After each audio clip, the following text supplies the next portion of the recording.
Thank you. Thank you very much, Hakeem, and welcome here to your home as always. And good afternoon to all of you. I want to welcome you officially here to the Wildlife Conservation Society and the Bronx Zoo, which is our global headquarters in addition to being a zoo. But yes, I get to come to work to a zoo every day, and it is a true privilege. We're delighted to host this conference because of the importance of REDD, because of the importance for conservation and for biological diversity. Many of you don't know that much about WCS and what we do.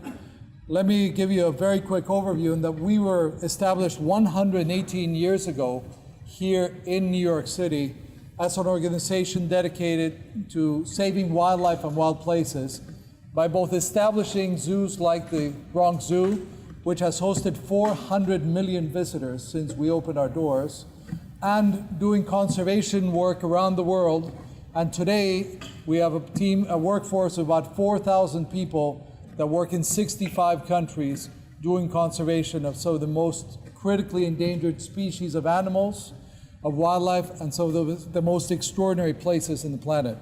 We're privileged to work with many colleagues, both local communities, local companies, and governments and agencies. And I think we all realize that conservation is a very, very important thing, but something that really requires all of us working together and requires new ideas. I hope that today you will have a chance to not only be here at the meeting, but enjoy a little bit of the zoo. We arranged a nice day for you. Right behind me is an exhibit that you'll have a chance to see on Madagascar, which is one of our newest exhibitions. And Madagascar is one of the places where we as WCS have been working for many decades, helping conserve areas like Makira in the northern tip of Madagascar. And as some of you saw in the news cycles, it is now one of the sites where we are using REDD and carbon credits to help not only in mitigation, but the conservation of biological diversity of one of these extraordinary places. Like that, we're working in places like the Congo Basin.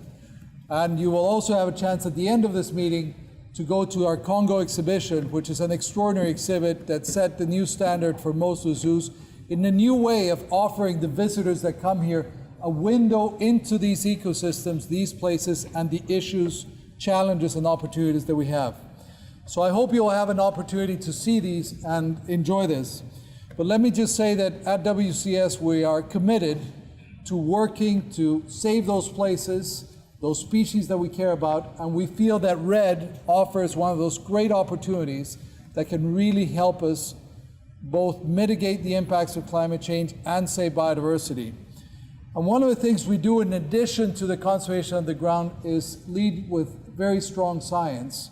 Science that tells us and helps us really measure climate change and the impacts of climate change, but also the measures that we need to take to mitigate the impacts and to adapt to the impacts of climate change.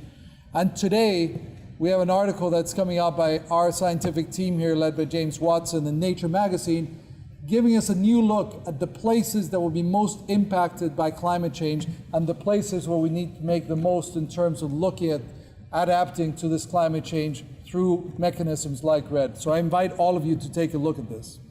But I want to close by thanking all my colleagues and our partner institutions for having this conference. I look forward to hearing and seeing more about this conference, to continuing to work with our collaborators, and to the deliberations that we will have today.